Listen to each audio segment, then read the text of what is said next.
He was born in a small fishing village in the Philippines, where life was simple but harsh. His family lived in a fragile wooden hut by the shore, patched up many times to survive the storms.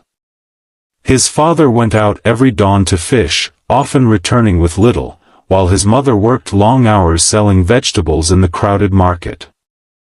They barely had enough to eat, but they always had love. From an early age, the boy discovered that singing made him feel alive. He sang in church, at school, and sometimes alone by the sea, his voice rising above the waves like a secret only the sky could hear. But poverty weighed heavily on his shoulders.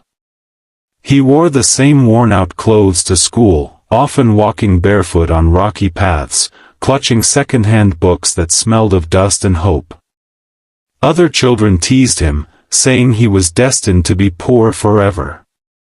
Yet whenever he sang, their laughter faded, replaced by awe they didn't want to admit.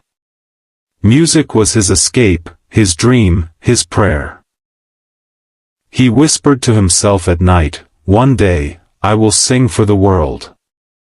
That day seemed impossible until a teacher noticed his voice and encouraged him to audition for America's Got Talent. The thought was overwhelming. How could a poor boy from the Philippines stand on a stage in America? But his parents, with trembling hearts, believed in him. They sold small things, borrowed from relatives, and managed to secure the trip. His mother stitched together an old shirt so he would look presentable, while his father gave him his blessing with calloused hands on his shoulders. When the day came, he clutched his small bag, boarded a plane for the first time, and whispered a prayer as the engines roared. He was terrified, but he knew this was the chance of a lifetime.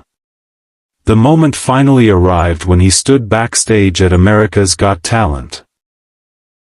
The lights were blinding, the cameras moved like giant eyes searching for stories, and the sound of the cheering crowd made his heart pound faster than ever before.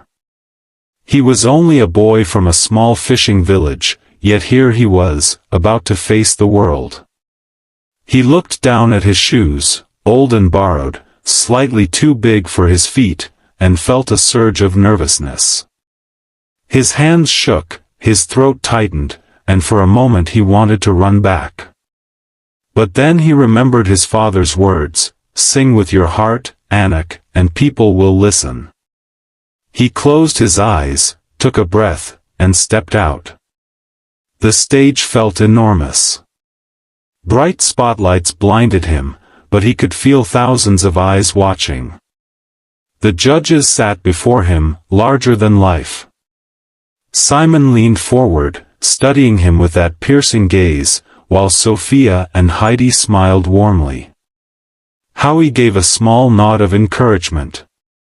Simon's voice broke the silence. "What's your dream?" The boy's voice trembled as he answered softly, "To sing. And to make my parents proud." The audience grew quiet, sensing the weight behind those simple words. The music began.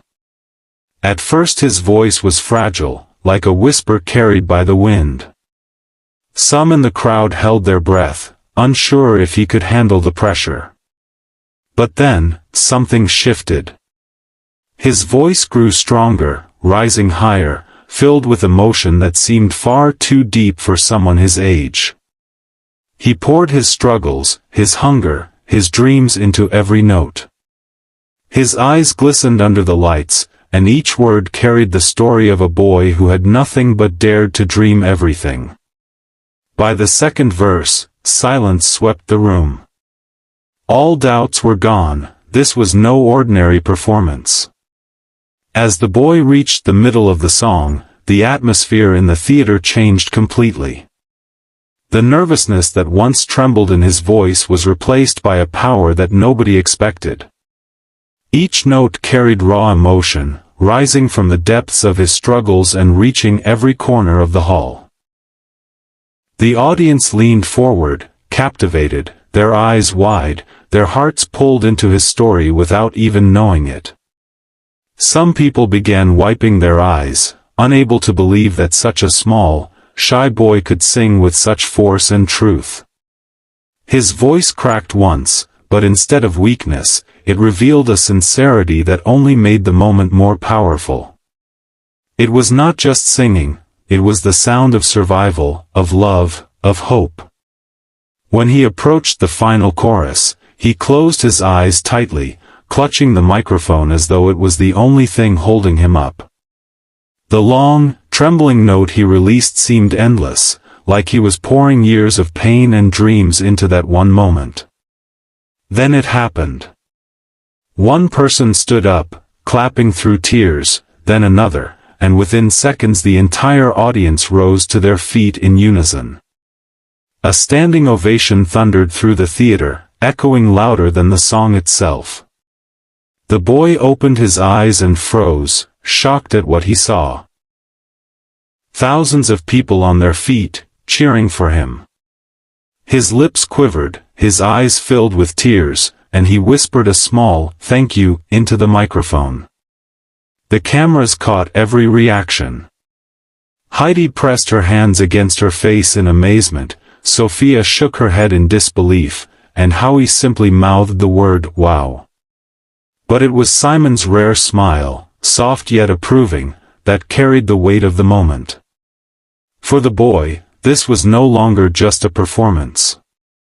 It was proof that even a poor child from the Philippines could move the world with a single song. When the last echoes of his song faded, the theater was still roaring with applause. The boy stood frozen in the center of the stage, his chest rising and falling as tears rolled down his cheeks. He could barely process what had just happened. Then Simon leaned forward, his voice calm but filled with weight. "That," he said, pausing just long enough for silence to fall again, "was unforgettable." The boy's heart skipped. To hear those words from Simon Cowell, the toughest judge of them all, felt like a dream. His hands shook as he held the microphone tighter, trying not to break down in front of the world. But before he could respond, Simon stood up. His hand moved slowly to the golden button on the table. The boy's breath caught in his throat, his eyes widening. The audience gasped, sensing what was about to happen. And then, with one decisive push, Simon pressed the golden buzzer. The sound echoed like thunder, and in an instant, golden confetti burst from the ceiling, raining down in a storm of sparkling light. The boy lifted his hands, staring at the golden pieces falling onto his face and shoulders. It was as if his dreams were literally pouring from the sky. The audience screamed with joy, their cheers mixing with the sound of the music as the golden lights shone on him.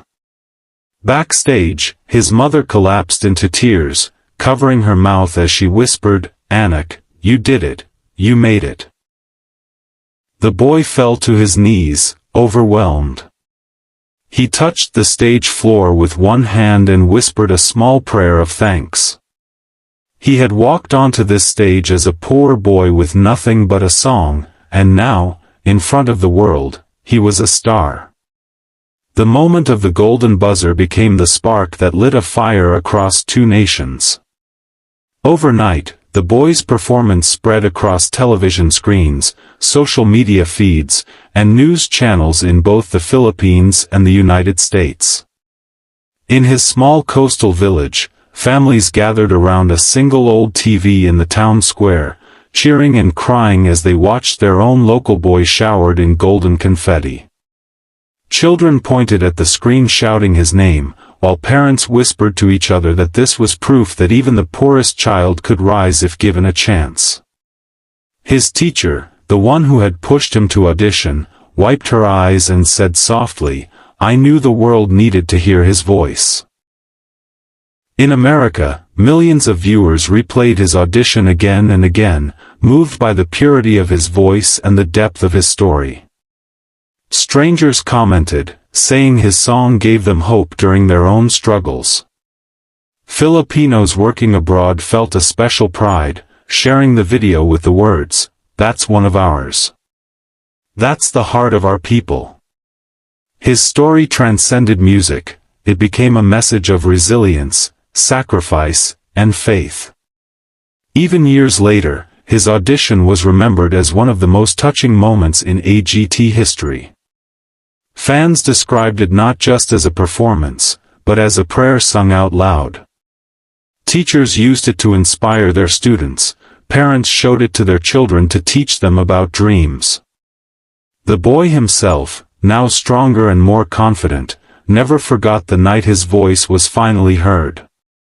He knew it wasn't only his victory, it belonged to his parents, to his village, to every child who ever felt too small to dream big.